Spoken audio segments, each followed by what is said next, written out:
Демократия сабактары саясий публицистикалык программасы бүгүнкү чыгарылышында өлкөнүн социалдык саясатындагы ырааттуулук жана мамлекеттик кепилдиктер жөнүндө сөз кылмакчы.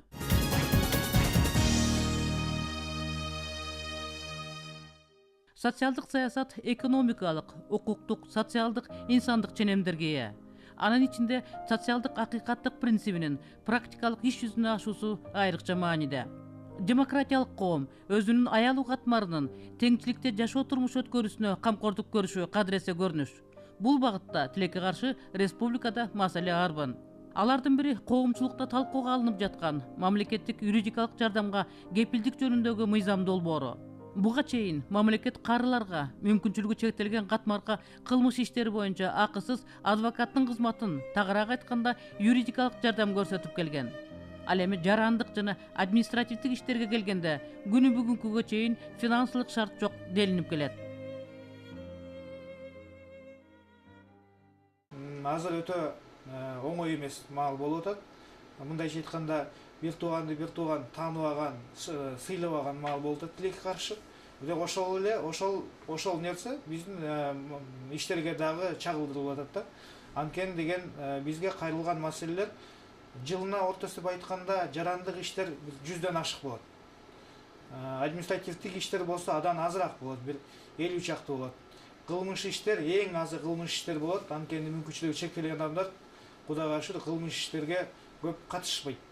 Бир 10% деп койсок болот. Бизге кайрылуулардын ичиненчи. Анан кийин көбүнчө эле мисалы деген кошунаны үстүнөн суусын жаппай чөктүрүп салды деп кайрылышат. Же болбосо карыз алып бербей атат дейт. Же болбосо эмгек укуктарын тебелеп жумуштан кетирилген учурлар болот. Мисалы сен мүмкүнчүлүгүң чектелген деп кетирбейт албетте. Башка себептер менен, бирок негизгисинен ошол майыптуулугуна таянып кетире берген учурлар болот. Ошол сыяктуу иштер бар да. Анан кийин мында майда чүйдө иштерден баштап чоң мамлекеттик деңгээлде болгон иштерге чейин болуп келет.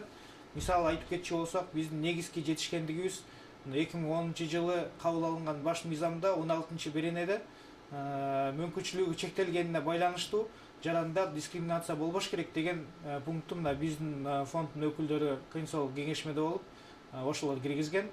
Андан сырткары дагы атайын чаралар деген норма кирген, ошол эле 16-беренеде. Ошол дискриминация болбош керек деген нормага таянып, биз негизги мисалы өзүбүздүн аракеттерибизди куруп келатабыз да. Мына жаңы кабыл алынган мыйзам долбоорунун ичинде дагы мүмкүнчүлүгү чектелген адамдар ошол жеңилдик берилген жарандардын тизмесинде бар. Бирок дагы эле кылмыш иштер менен чектелип келатат. Эми айтып кеттим, кайрылган иштердин арасынан 10% эле кылмыш иштери элейт. Калган 90% мисалы башка жарандык жана административдик иштер болуп атат. Ошон үчүн чындыгында айтканда өтө бул мүмкүнчүлүгү чектелген адамдарга маанилүү болуп аткан бул ошол негизгисинен жарандык иштер. Анан кийин жарандык иштерден мамлекет юридикалык жактан жардам бербесе, анда деген мүмкүнчүлүгү чектелген адамдар өтө оор абалда турат. Анткени биздин уюмга окшогон уюмдар өтө аз биринчиден. Экинчиден биздин уюмдар дайым грант негизинде иштеп келет. 6 айлык, 1 жылдык иштейбиз, грант болгондо иштейбиз, грант жок болгондо көп эле уюмдар токтоп калат тилекке каршы. Мындайча айтканда дайым жардам берүүгө мүмкүнчүлүк жок да, бирок мүмкүнчүлүгү чектелген адамдардын маселелери күндө чыгат да. Анан кийин ал грант барбы, жокпу, долбоор иштеп атабы, иштебей атпайбы, ал маселеге эч ким көңүл бурбайт.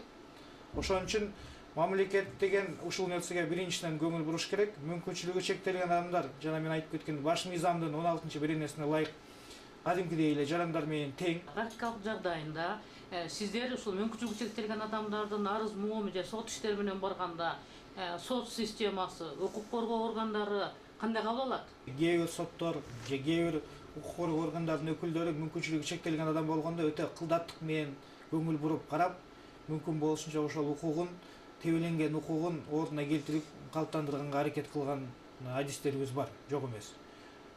Кээ бир учурда албетте бул мүмкүнчүлүгү чектелген адамдардын кызыкчылыгына көңүл бурбай, тиешелүү деңгээлде көңүл бурбай, тебелеп тепсеген учурлар да өтө көп тилекке каршы. Анан айтып кетчү нерсе, майда чүйдө маселе менен кайрылганда мыйзам ылайык мыйзамга таянып чечим чыгарылат. 80-90%.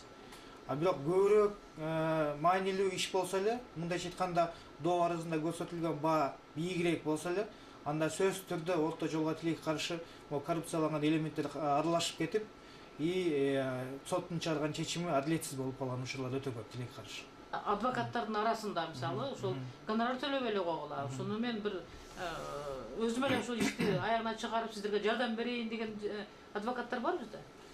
Эми чындыгын айтып коюш керек, адвокаттар өздөрү айтып коет, биз карышкырдайбыз, бизди буттарыбыз бизди багат деп. Демек канча көп чуркайт, канча көп ишке аралашат, ошончо көп мындайча айтканда гонорарын табат. Анан кийин тилекке каршы эми мүмкүнчүлүгү чектелген клиент болуп калабы, же болбосо социалдык жактан аксаган клиент болуп калабы, ошого көңүл буруп, арзаныраак же бекер кылып берем деген тилекке каршы адвокат өтө аз. Мүмкүнчүлүгү чектелген катмарга жарандык жана административдик иштер боюнча юридикалык акысыз жардам көрсөтүү маселесинин күнгө тескейи мамлекеттик жана коомдук уюмдар тарабынан кызуу талкууга алынды. Бир нече ирет өткөн тегерек столдордо ар түрдүү ой пикирлер айтылды. Биз азыр сунуш кылып атканыбыз бул ушул кылмыш иштерине гана байланышпастан, андан тышкары жарандык иштерге да байланыштуу мүмкүнчүлүгү, ден соолук мүмкүнчүлүгү чектелген адамдарга укук жардам берилиш керек деп эсептейбиз. Анткени жана ден соолук мүмкүнчүлүгү чектелген адамдардын укуктары жана гарантиялары жөнүндө мыйзам негизинде, эгерде материалдык мүмкүнчүлүгү жок болсо бул адамдардын, анын суроосу боюнча укуктук жардам мамлекет тарабынан акысыз берилиш керек деп кепилденген да. Бирок бул жүзөгө ашпай келет. Анткени деген жанагы кепилденген мамлекеттик юридикалык жардам жөнүндө мыйзамда жарандык иштер кирбейт деп калган да.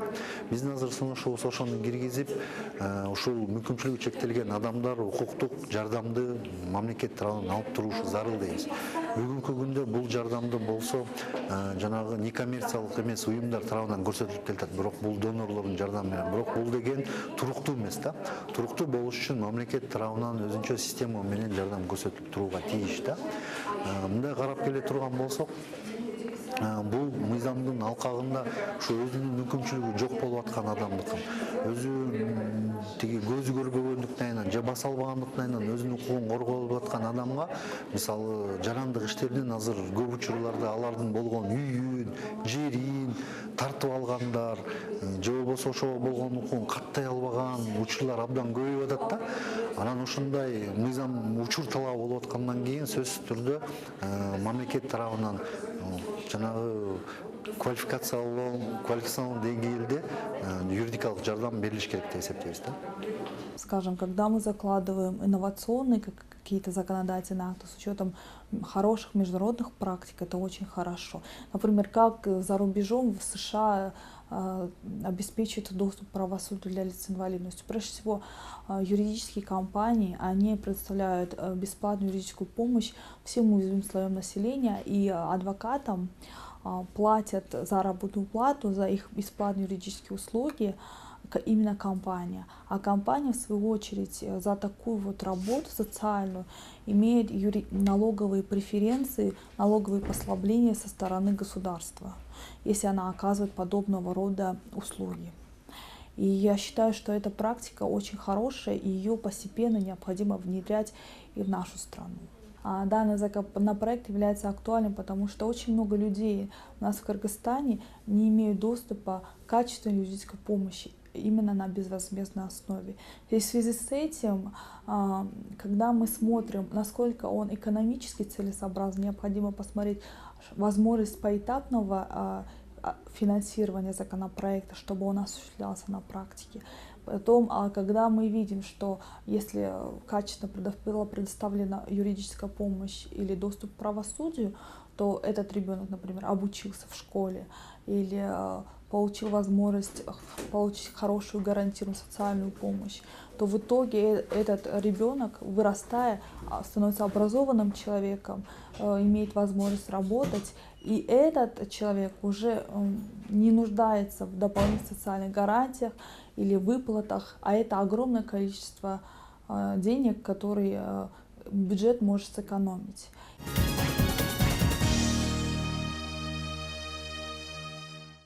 Бир мисалды айта кетели. Мыйзам боюнча дүлөй дудук адамдар автомобиль айдоого укуктуу. Алар кимдир бирөөлөрдүн айынан авто жол кырсыгына учураганда өздөрүнүн күнөөсү жок экендигин далилдей албаган учурлар көп кездешет. Кыймыл аракет менен сүйлөө эречин билдирген сурдогу тормошулар барган сайын азайып бараткандай, ал эми сот процессинде сурдогу тормошуларга акы төлөп берүү мамлекетте каралган эмес. Демек, дайыма дүлөй дудук адам сотто күнөөлүү болуп чыгат. Калктын бул аялуу катмары бейөкмөт уюмдарын түзүп, өздөрүнүн укуктары үчүн талбай күрөшүп келе жатышат. Эгер мындай орто эсеп менен ала турган болсок, мүмкүнчүлүгү чектелген адамдардын пособиясы канча?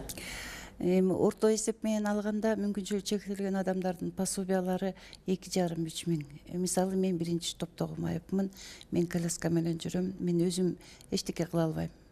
Мен маянам 3800 сом.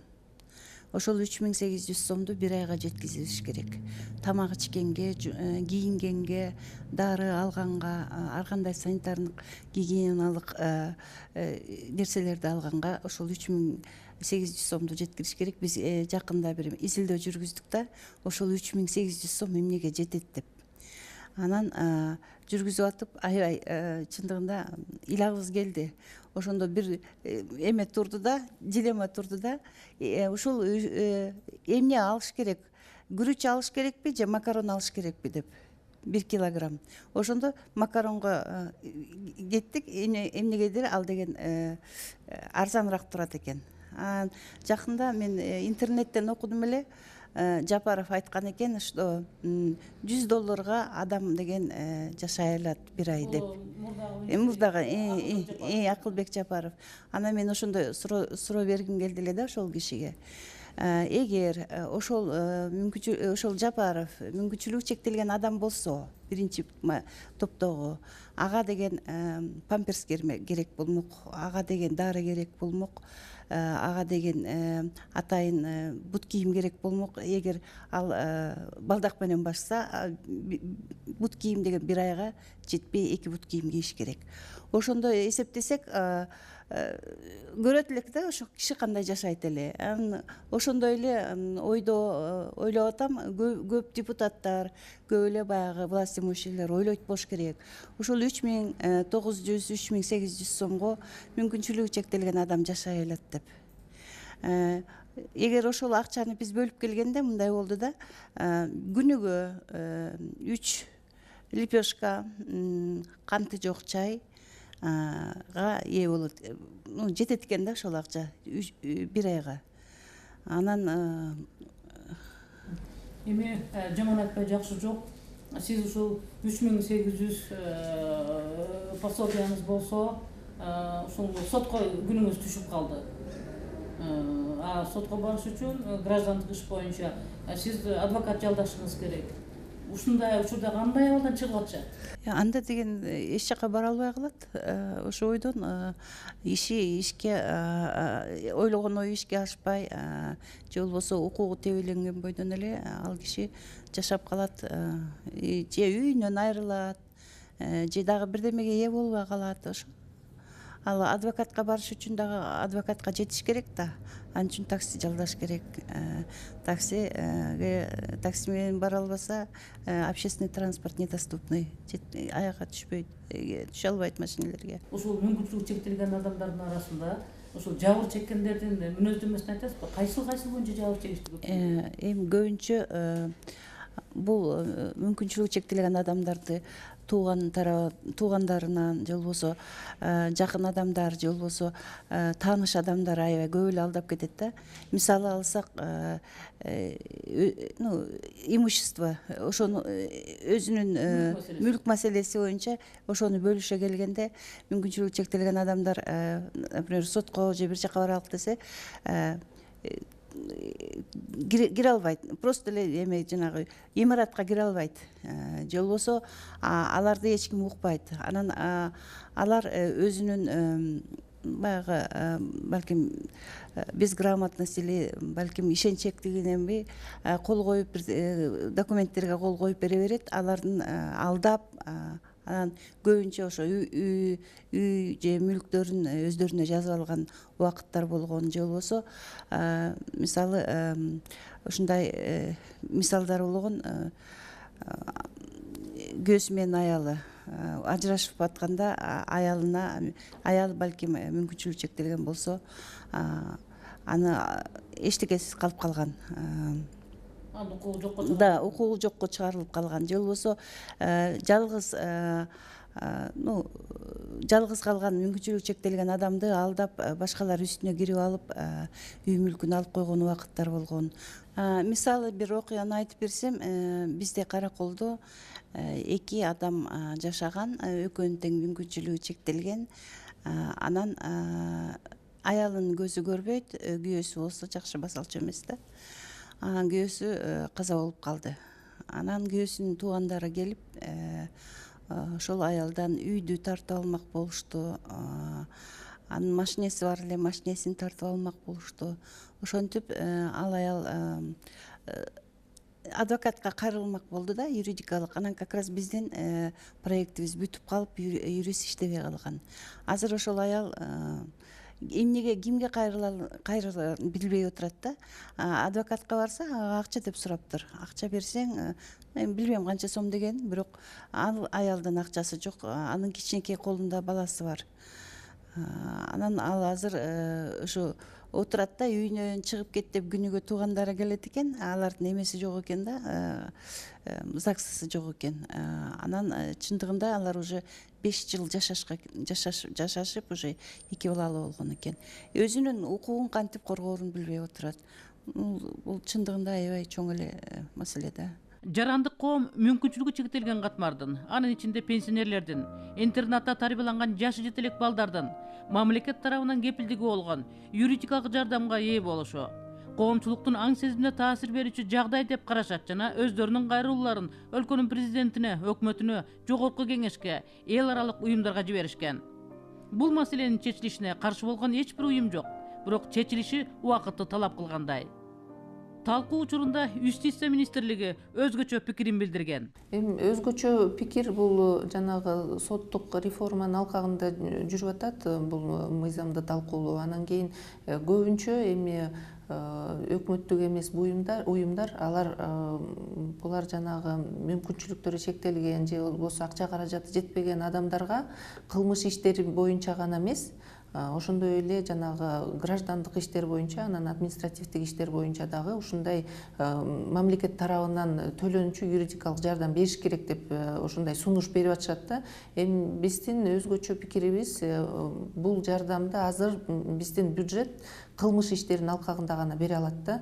Ошон үчүн биздин сунуш 2020 жылга чейин бул маселени изилдеп чыгып, анан кийин ошол граждандык, анан административдик иштер боюнча дагы жардам берели, иштеп чыгып, анан кийин бюджетти карап чыгып, акча каражатын табып, анан кийин тараталы деген ошондой биздин пикир бар болчу да. Демек, мисалы, эл аралык документтерди карай турган болсок, коңшулардыкын карай турган болсок, аларда жардам берүү мүмкүнчүлүгү бар. Алар ошол мүмкүнчүлүгү чектелген адамдар үчүн акча табышты деген ойду айтып атышат. Бизде такыр мүмкүн эмеспи же өкмөт өзүнүн оюн айтты бул боюнча? Өкмөт оюн айтты, соттук реформанын отурумунда айтылды. Себеби соттук реформага бир акча каражаты бөлүнгөн, ошонун чегинен чыкпасаңыздар деген мындай финансы министрлигинен сунуш болду. Анан кийин биздики кылмыш иштери боюнча негизи юридикалык жардам 2011 жылдан баштап киргизилди да. Анан болгон 3 жылдын ичинде бизде азыр көп адамдар кайрылып атат. Анан бул категорияга мүмкүнчүлүгү чектелген адамдар гана эмес, бул категорияга жашы жетпегендер кирет. Мисалы үчүн интернаттарда жашаган, улгайган адамдар кирет. Андан тышкары жана сиз айтып кеткен мүмкүнчүлүгү чектелген адамдар кирет. Анан эгерде өтө оор кылмыш боюнча кармалган болсо, аларга дагы жардам берилиш керек. Анан сөзсүз түрдө кайсыл маалда, эртең менен кечиндеби, таңкы саат убактабы кармалган адам болсо, аларга дагы ушундай юридикалык жардам, адвокат берилет, мамлекет тарабынан төлөнүп берилет. Кеп анда негизинен жарандык иштер боюнча жүрүп аткан экен да. Чын эле мүмкүнчүлүгү чектелген адамдардын катмарын карасаң, көпчүлүгү баягы мурас иштери боюнча экен, ажырашуу экен, банктан кредит алып алданып калгандар болот экен. Анан мындай адамдык фактордон карасак түшүнүүгө болот, себеби өзүң чуркап жүрүп деле көп мүндүрүлөсүң. Анан өздөрү баса албаса, жете албаса, андан бир башка эмне варианттар бар? Мисалы, жок дегенден башка эмне вариант бар? Азыр эми жаңы мыйзам боюнча биз юридикалык жардамдын башка түрүн киргизип атабыз. Бул укуктук консультациялык жардам деген. Аны бүт мамлекеттик органдар, ошондой эле жергиликтүү органдар, башкаруу органдары алар адамдарга бериш керек. Мисалы үчүн адам келип сураса, мынакей мен мисалы үчүн ажырашып атам же баламды ушинтип бирөөлөр асырап алган атат, каяка барсам болот, кимге кайрылсам болот, кандай мисалы үчүн коопсуздуктар бар, мен эгерде мына кредит алган атам, кайсыл жактарынан балким мен төлөп бере албай калсам кайсыл жактарынан мен өзүмдүн укугумду коргошум мүмкүн дегенде келсе аларга ошол жерден консультация бериш керек сөзсүз түрдө. Эгерде суранса кээ бир документтерди түзүп бериш керек.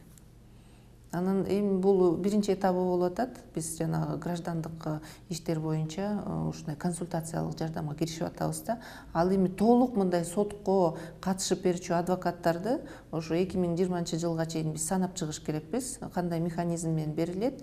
Анан кийин биз сунушубузду өкмөткө беребиз. Себеби сиз өзүңүз түшүнүп атасыз да, граждандык административдик иштер боюнча бул бир күндүк иштер эмес. Мисалы үчүн кээ бир мурас боюнча иштер 3 жылга чейин, 5 жылга чейин созулуп кете берет. Ошол маалда адвокатты бюджеттин каражатынан биз дайыма финансылап туруш керекпиз да. Демек сиздер бүгүнкү күндө баягы юридикалык гана жардамдарды акысыз, айрым бир кагаздарды гана акысыз түзүп берген көмөк көрсөтө аласыздар. Андан башка жол жок.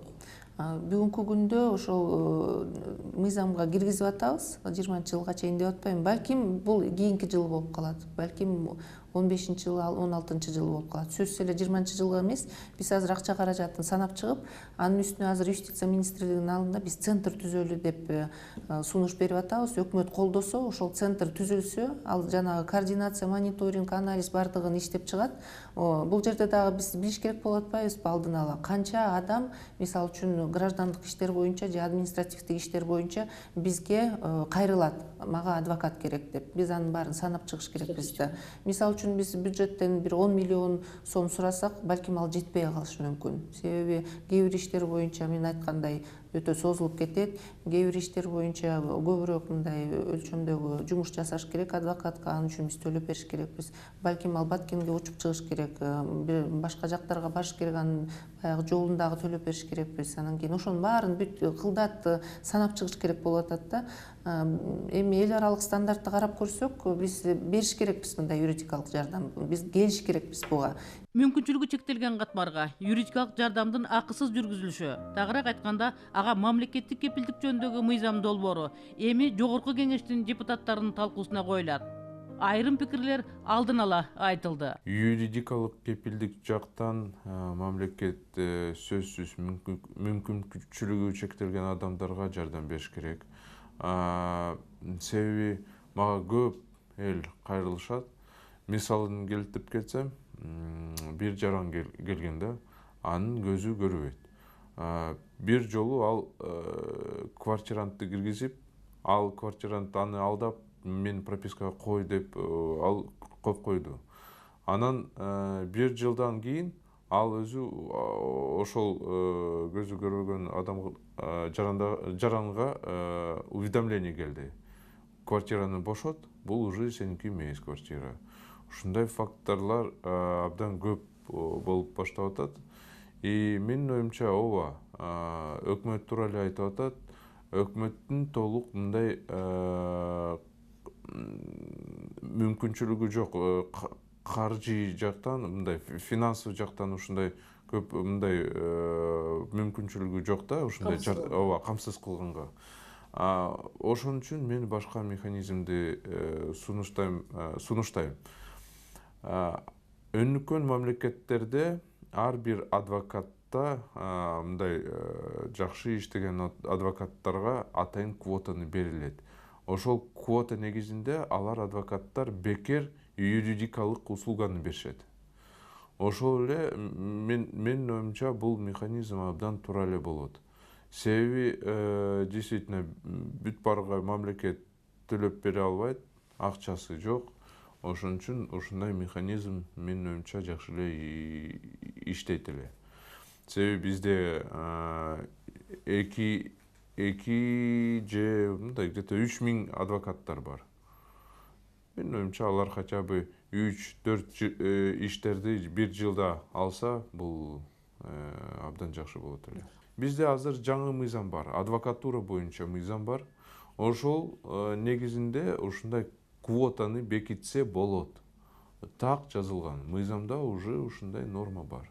Бүгүнкү күндө мүмкүнчүлүгү чектелген адамдар айтып атат, биздеги сурдологдор жетпейт. Ошол эле сурдологдор мисалы аларды сотто сурдологдор катышып түшүндүрүп бергенге же бир ушул укук коргоо органдары менен болгон бир ошол укук коргоо органдарынын иштери түшүп калганда ушул маселенин чечүү жагын жогорку кеңеште сиздер бир мыйзам базасын даярдап атасыздарбы же эмне болуп атат? Бир кыймыл бар бул боюнча? Кыймыл бар. Мен ушундай мыйзамды жазып чыккам, бирок бизде азыр билесиз, азыр жаңы уголовный кодекс, жаза процесстик ушундай кодекс жазылып атат.